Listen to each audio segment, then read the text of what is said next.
যদি আমরা চ্যাম্পিয়ন্স ট্রফির প্রথম ম্যাচ অর্থাৎ ভারতের বিপক্ষে হারের কারণ খোঁজার চেষ্টা করি, তবে অ্যাট ফার্স্ট বলতে হয় ৩৫ রানে যখন ৫ উইকেট উধাও হয়ে যায় তখন ওই ম্যাচ হারের কারণ খোঁজা বৃথা। যখন অপোনেন্ট টিমের ক্যাপ্টেন ক্যাচ মিসের জন্য করজোড়ে ক্ষমা চায় বোলারের কাছে এবং আমাদের ক্যাপ্টেন ডাক মারার পরেও ড্রেসিং রুমে গিয়ে খিলখিল করে ৩২টা দাঁত বের করে হাসে, তখন হারের কারণ খোঁজা বৃথা। যখন শেষ ৪ ওভারে সেট ব্যাটসম্যান ক্রিজে থাকার পরেও মাত্র ১৪ রান স্কোর শিটে উঠে, তখন হারের কারণ খোঁজা বৃথা।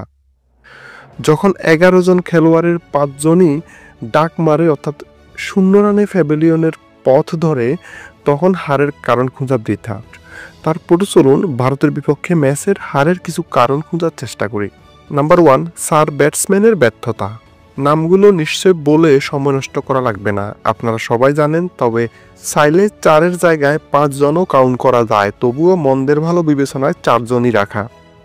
নাম্বার ২, জাকেরের অতিরিক্ত ফুট মুভমেন্টের কারণে ১ রানগুলো ডটে কনভার্ট হওয়া, যার ফলাফল হৃদয়ের সমান বল খেলেও ৩২ রান কম।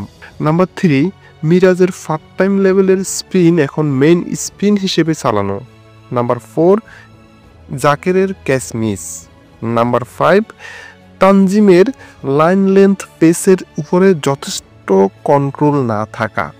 নাম্বার ৬, ফিটনেসের অভাব। ম্যাচের ২ দলের ২ সেঞ্চুরিয়ানের ফিটনেসই পুরো টিমের প্রতিচ্ছবি। তাওহিদ হৃদয় সেঞ্চুরি করেছে, তাকে হ্যাটস অফ, কিন্তু তার ফিটনেস লেভেল যদি শুভমান গিলের মতো হতো তবে স্কোরবোর্ডে নিঃসন্দেহে আরও ৫০ রান বেশি উঠত। ভারতের বিপক্ষে ম্যাচের পজিটিভ দিক: নাম্বার ১, তাওহিদ হৃদয়ের সেঞ্চুরি। নাম্বার ২, জাকেরের হাফ সেঞ্চুরি, কিন্তু কখনো তার এই হাফ সেঞ্চুরিটা ইফেক্টিভ মনে হয়, আবার কখনো নন ইফেক্টিভ মনে হয়। ইফেক্টিভ কারণ ধ্বংসস্তূপ থেকে দলকে টেনে তোলা, আবার নন ইফেক্টিভ কারণ রান আরও বাড়াতে না পারা। নাম্বার ৩, তাসকিন এবং রিশাদের ভালো বোলিং।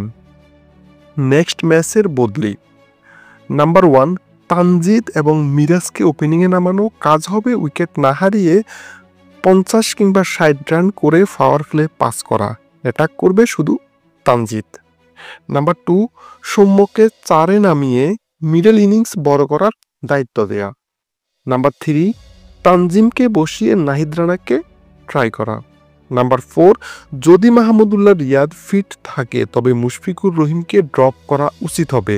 এখানে আবার ঝামেলা হলো, মুশফিককে ড্রপ করলে second choice wicketkeeper Parvez Hossain ইমনকে প্রয়োজন হবে, সেক্ষেত্রে সৌম্য সরকারকেও ড্রপ করাতে হবে। সৌম্য কিংবা মুশফিক দুজনেই যেহেতু ০ রানে প্যাভিলিয়নে ফিরেছে, সো করা যেতে পারে। ধন্যবাদ সবাইকে।